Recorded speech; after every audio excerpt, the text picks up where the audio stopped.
What happened in Selma is part of a far larger movement which reaches into every section and state of America. Their cause must be our cause too. Because it's not just Negroes, but really it's all of us who must.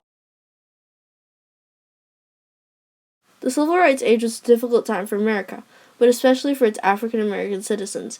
Even after President Johnson and President Kennedy enforced several laws such as the 14th Amendment and the Civil Rights Act of 1965, whites had the same mindset. Blacks were of lower class. Due to their mindset, African Americans are faced daily with constant police brutality, major segregation, black codes, and denial of political rights. Bloody Sunday had further exposed police brutality and the innocence of peaceful protesters. This degree of police brutality led to civil rights activists and figures with high political power to enforce black rights using several laws.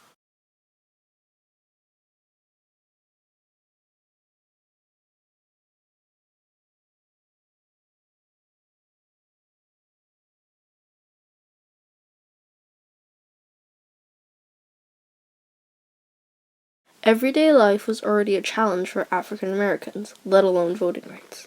They realized how much impact a civil rights supporting president could enrich their lives.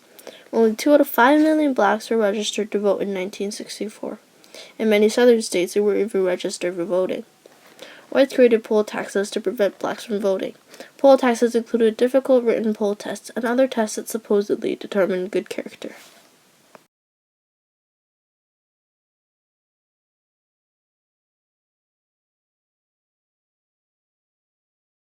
My name is Dorothy Guilford. I was born May the 3rd, 1920. I paid the poll tax for several years, and then they abolished the poll tax, which I was glad because $1.50 was $1.50.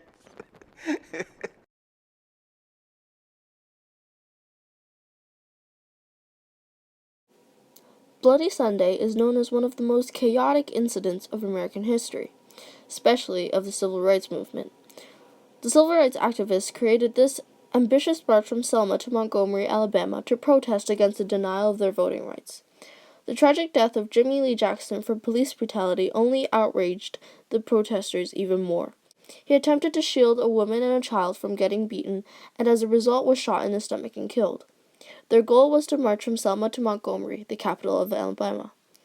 It was a planned 4-day, 50-mile protest. They planned to confront the governor of Alabama, George Wallace. Once Wallace was informed about this march, he stated that such a march cannot and will not be tolerated. A road in Mississippi or a street in New York.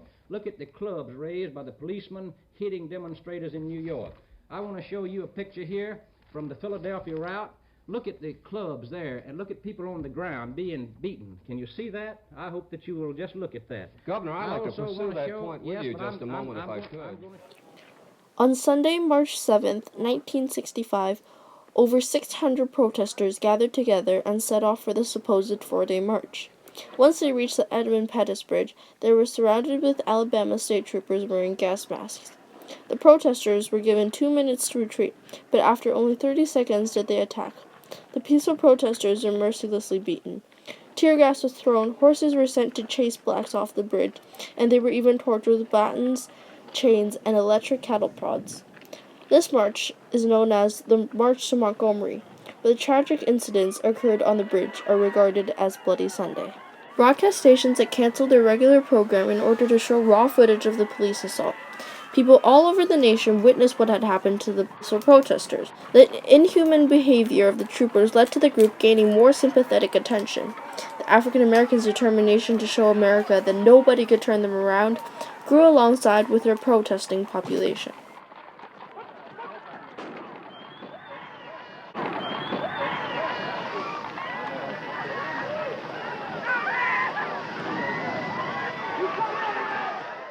Exactly 2 days after Bloody Sunday, another affair known as Turnaround Tuesday took place. On Tuesday, March 9, 1965, King led approximately 1,000 blacks and 500 white sympathizers on their second attempt to cross the bridge. They were halted by the same troopers who ordered them to leave. King decided it would be best to leave before more lives would be tortured. They left, returning back to their church, ironically singing, "Ain't Gonna Let Nobody Turn Me Round."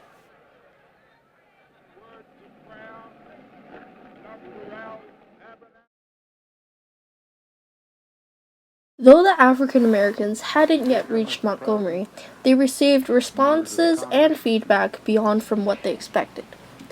President Johnson delivered a very moving speech, rightfully named "We Shall Overcome," to address his disapproval of the police brutality displayed at Bloody Sunday.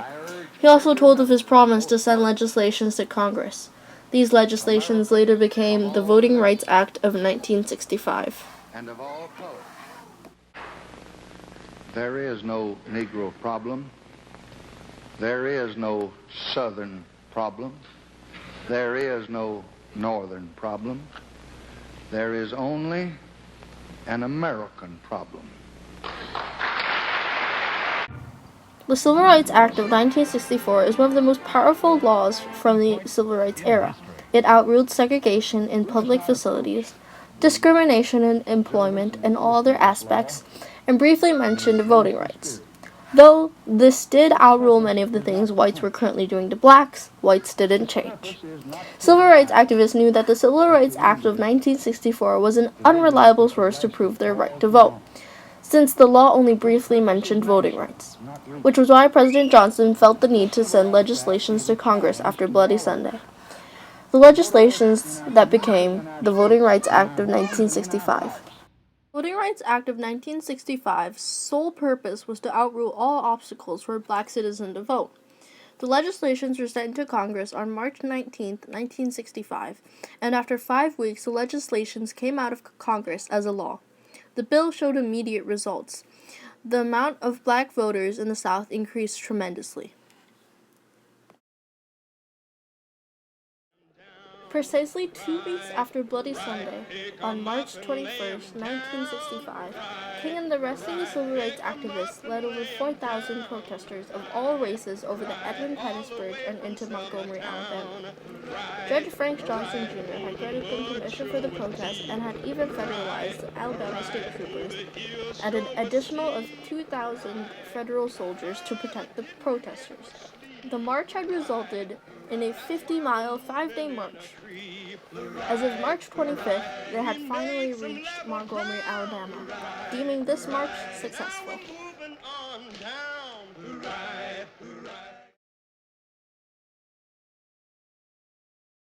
If it weren't for the infamous Bloody Sunday, the level of equality between the races wouldn't be as prominent. Segregation and poll taxes could potentially still exist. Bloody Sunday exposed police brutality and how dangerous life was becoming for African Americans. This forced politically powerful people to take the matter even more seriously, as well as providing federal protection for the final march to Montgomery. The degree of police brutality shown on Bloody Sunday gained more attention for the peaceful protesters. The whites suddenly grew sympathetic, while the blacks grew more determined to show Governor Wallace the torture the state troopers had caused.